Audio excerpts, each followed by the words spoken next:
Hello friend, Sanchi's rangoli and baking या चॅनलमध्ये आपलं स्वागत आहे. कशा आहात माझ्या मैत्रिणींनो? आपण छानच असणार. आपल्यालाही 40मध्ये माझ्यासारखं चिरतरुण दिसायचं असेल आणि असं फिट राहायचं असेल तर याचं एक राज आहे की आपण रोज 1 चम्मच च्यवनप्रकाश खायला पाहिजे. तर ते कसं बनवायचं? तर मी इथे 52 जडीबुटींनी युक्त असं च्यवनप्रकाश बनवलेलं आहे. तर आपल्याला डोक्याच्या केसापासनं तर पायाच्या नखापर्यंत आपलं डायजेशन, आपली हाडे जर आपल्याला मजबूत ठेवायची असेल, आपली स्मरणशक्ती जर वाढवायची असेल तर आपण असं च्यवनप्रकाश नक्की घरी बनवायला हवं. तर त्यासाठी इथे मी काय केलेलं आहे की आयुर्वेदिक औषधांची जी शॉप असते ना, तिथे जाऊन मी सर्वात आधी सगळ्या आयुर्वेदिक औषध घेऊन आले आणि नंतर मी इथे 2 किलो आवळे आणलेत आणि त्या आवळ्यांना स्वच्छ धुवून एका कापडाने पुसून घेतलं आणि नंतर त्यांना कोरडं केल्याच्या नंतर मी या चाळणीमध्ये असे ते आवळे 1 किलो सुरुवातीला सेट करून घेतले. मग नंतर मी काय केलं की इथे ना इंडक्शनवरती एका बाउलमध्ये पाणी ठेवलं आणि त्याच्यावरती ही चाळणी ठेवली आणि झाकून ठेवलं. तर 10 मिनिटामध्ये बघू शकता आहात की आपले आवळे वाफून रेडी झालेले आहेत. मग मी यांना काढून घेतलं आणि नंतर दुसरी बॅच मांडायला घेतली. आधी 1 किलो मांडलेत आणि नंतर परत 1 किलो मांडलेत. असे आपले 2 किलो आवळे इथे शिजून रेडी झालेले आहेत. बघू शकता आहात आपण, आवळे शिजायला जास्त वेळ लागत नाही. तर अशा प्रकारे आवळे शिजले की आपल्याला यांना सुरुवातीला गार करायचं आहे आणि आपले आवळे छान असे गार झालेत की मग आपण याच्या पाकळ्या करायच्या आहेत. आता इथे जे गंजामध्ये जे पाणी उरलं होतं ना, ते पाणी आपण फेकून दिलेलं आहे आणि आता आवळे गार झाले की या आवळ्याच्या आपल्याला अलगद अशा फोडी निघतात. त्या आपल्या सगळ्या 2 किलो आवळ्याच्या पाकळ्या आपल्याला वेगळ्या वेगळ्या करून घ्यायच्या आहेत. एकदा का हे आवळे छान मस्त अशा पाकळ्या करून झाले की मग आपण याला मिक्सरवरती छान असं बारीक करून घेणार आहोत. चला तर मग अशा पद्धतीने आपण सगळ्याच्या सगळ्या आवळ्याच्या आपण फोडी करून घेणार आहोत. सगळे पाकळ्या पाकळ्या वेगळ्या करून घेतलेल्या आहे. आता आपण मसाला बघूया. 1 चम्मच घेतलेली आहे मिरे मिक्सरमध्ये आणि ही आहे मिश्री. याला सुद्धा आपण बारीक करून च्यवनप्रकाशमध्ये टाकणार आहोत. आता आपण मसाला बघूया. मसाल्यात घेतलेली आहे आपण मोठी विलायची, पिपरी, दालचिनी, केशर घेतलेलं आहे, आपलं जावित्री, कचुला. आता इथे घेतलेलं आहे आपण एवढं पोखरमूळ, पिंपळसाल आहे, आपण सुंठ घेऊया, आपण ब्राह्मणी, गोखरू, मुलेठी, शतावरी, ही आहे मुलेठी, अश्वगंधा, बहाडा, हे काकडशिंगे, हिरडा, पुनर्नवासा, नागकेशर, काकोळी,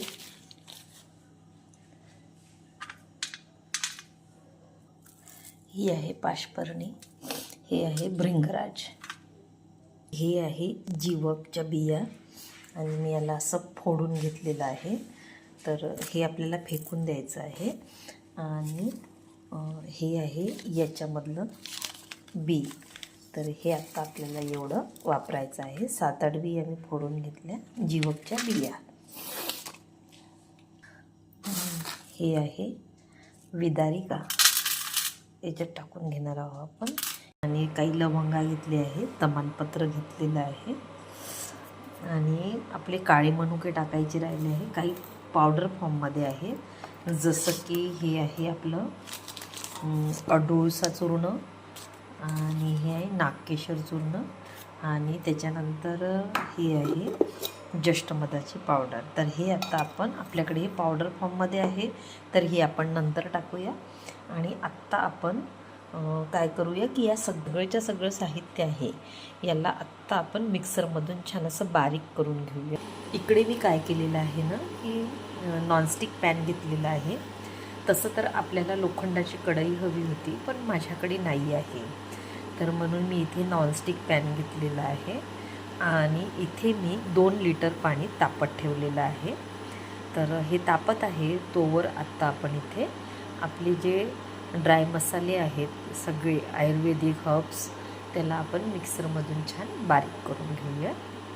सगळे मसाले आपण मिक्सरमध्ये टाकलेले आहेत आणि आत्ता आपण याला ग्राइंड करून घेऊया.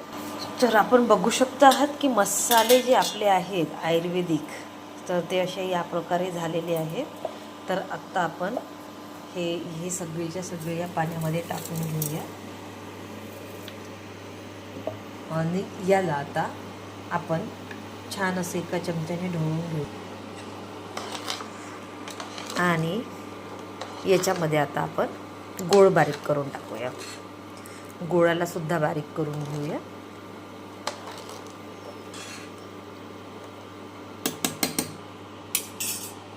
इथे मी 1 किलो गूळ घेतलेला आहे आणि प्लॅस्टिकमध्येच त्याला थोडासा दरदरा दगडांनी ठेचून घेतलेला आहे, जेणेकरून आपल्याला हा टाकताना सोपा पडेल आणि हा लवकर विरघळेल. या पद्धतीने सगळ्याच्या सगळा गूळ आता याच्यामध्ये टाकून घेऊया आणि आता याला आपण मंद आचेवरती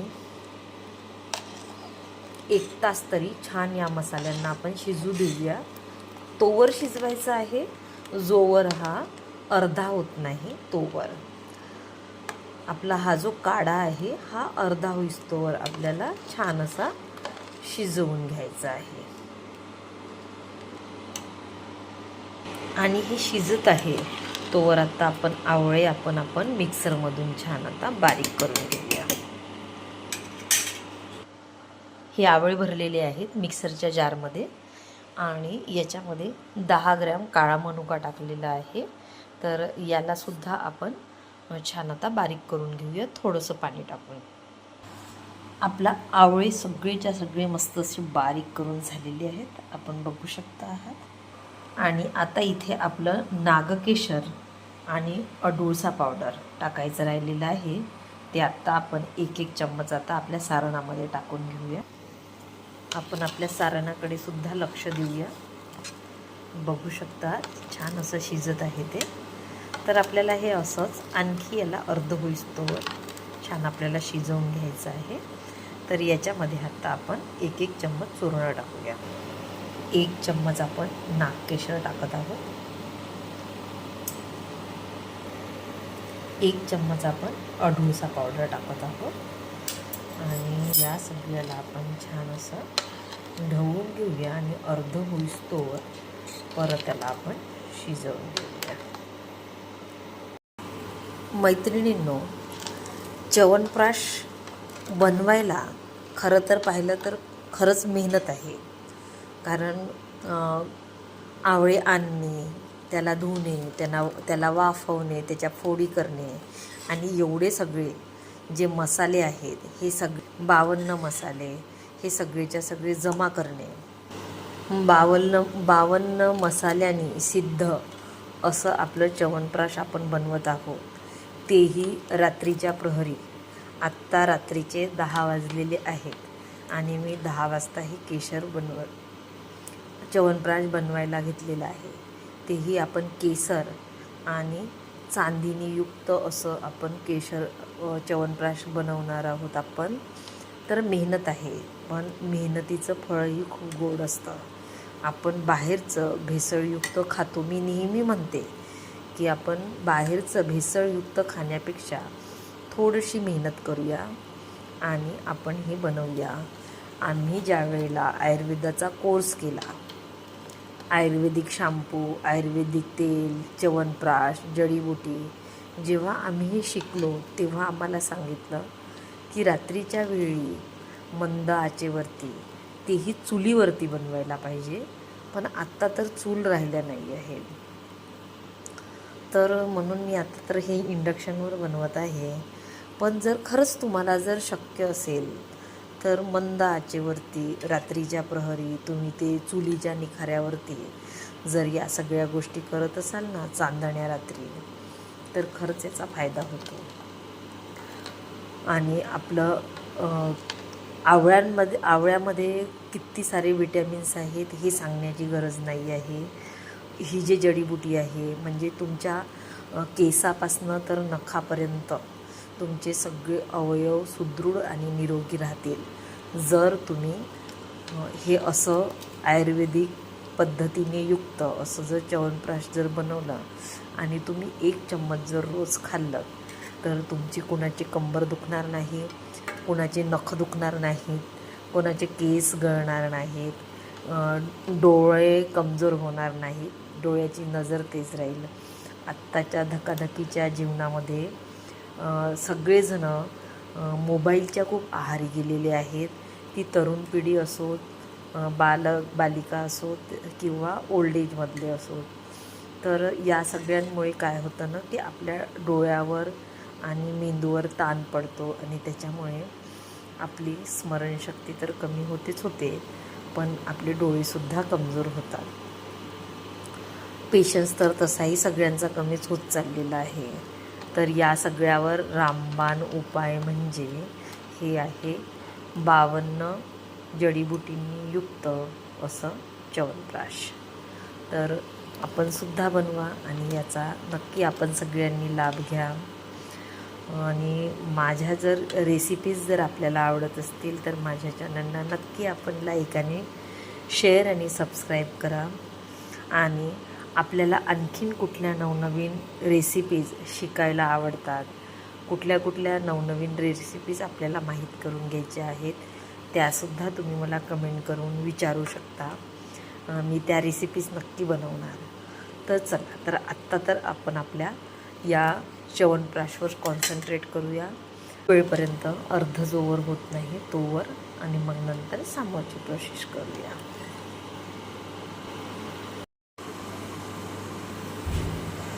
आपला हा जो आता सिरप आहे, आयुर्वेदिक काढा म्हणू शकतो आपण याला, तर आता 2 लिटरचा 1 लिटरवर आलेला आहे.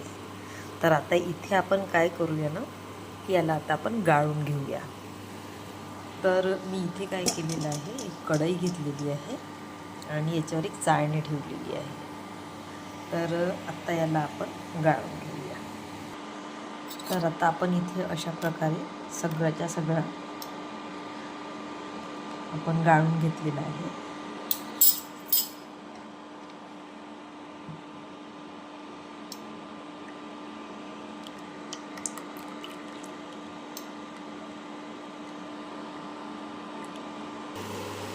तर अशा प्रकारे परत आपण आपल्या जुन्या कढईमध्ये सगळ्याच्या सगळा पाक टाकून घेतलेला आहे, आयुर्वेदिक काढा.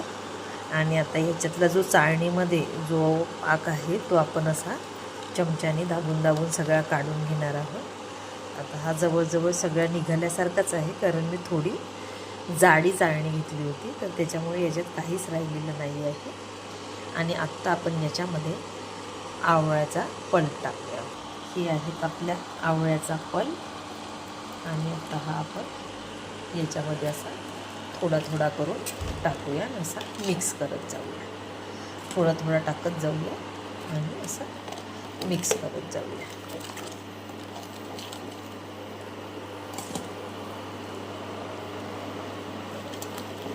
असं करत आपण आपला सगळ्याचा सगळा पल्प याच्यामध्ये टाकून घेऊया आणि असा मिक्स करूया. आपला सगळ्याच्या सगळं आता मिक्स करून झालेलं आहे. आता व्यवस्थित आपल्याला छान आता याला असं एकजीव करून घ्यायचं आहे.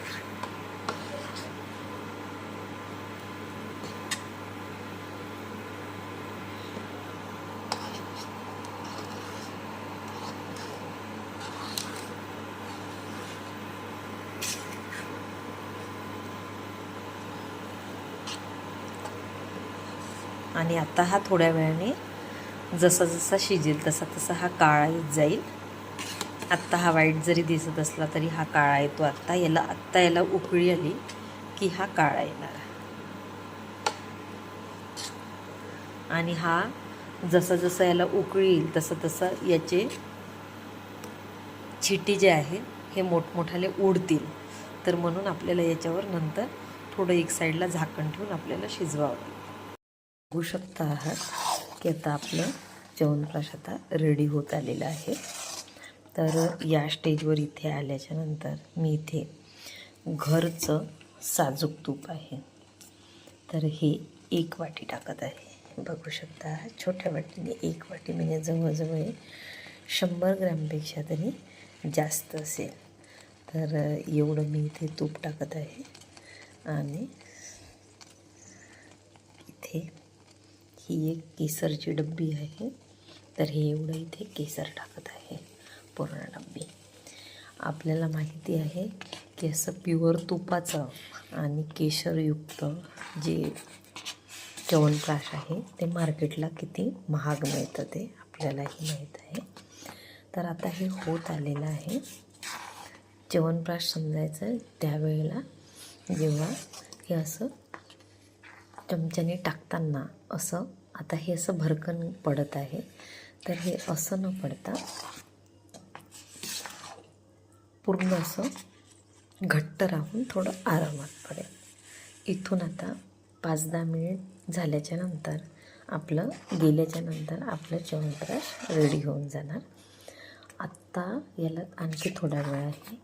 मी ही कन्सिस्टन्सी यायसाठी जवळजवळ नाही म्हटलं तरी मी याला 1 तास छान मीडियम फ्लेमवर ते शिजवत आहे. तर आता हे होतच आलेलं आहे. तर आता आपण याला आणखी 5 मिनिट शिजवून घेऊया म्हणजे आपला च्यवनप्रकाश रेडी होईल. आणि हे मी आत्ता रात्रीचे 12:30 वाजत आहेत. तर 12:30 आणि आणखी अर्धा तास तरी मला लागेल हे सगळं आवरायला. म्हणजे 1 वाजता हे च्यवनप्रकाश रेडी होणार. आणि मी आत्ता याला भरणार नाही तर याला मी उद्याला भरणार आहे. कारण आत्ता मी याला रात्रभर गार करेल झाकण ठेवून. आणि झाकणही आपल्याला गरम असताना ठेवायचं नाही आहे. जर तुम्ही गरम असताना जर झाकण ठेवलं तर झाकणाला जे पाणी सुटणार या वाफेचं च्यवनप्रकाशच्या वाफेचं ते परत या च्यवनप्रकाशमध्ये पडणार आणि आपला च्यवनप्रकाश खराब होईल. तर एवढं च्यवनप्रकाश आपल्याला वर्षभर पुरतं. तर म्हणून आपल्याला काय करायचं आहे की आपल्याला आरामात गार झाल्याच्या नंतर याच्यावर झाकण ठेवायचं आहे आणि व्यवस्थित याच कढईमध्ये आपल्याला ठेवायचं आहे. आणि दुसऱ्या दिवशी आपल्याला गार झाल्याच्या नंतर बॉटलमध्ये भरायचं आहे. तर मी आत्ता आपल्याला आणखी 10 मिनिट शिजवून घे. आता गॅस मी बंद केलेला आहे आणि आपण बघू शकता आहात की आत्ता आपलं च्यवनप्रकाश तयार झालेलं आहे. जेव्हा असं गुच्छाने पडेल ते बघा. आता याला मस्त थोडा वेळ आणखी असं गार होऊ देऊया आणि नंतर याच्यावर झाकण ठेवून याची वाफ गेली की दुसऱ्या दिवशी बॉटलमध्ये भरूया.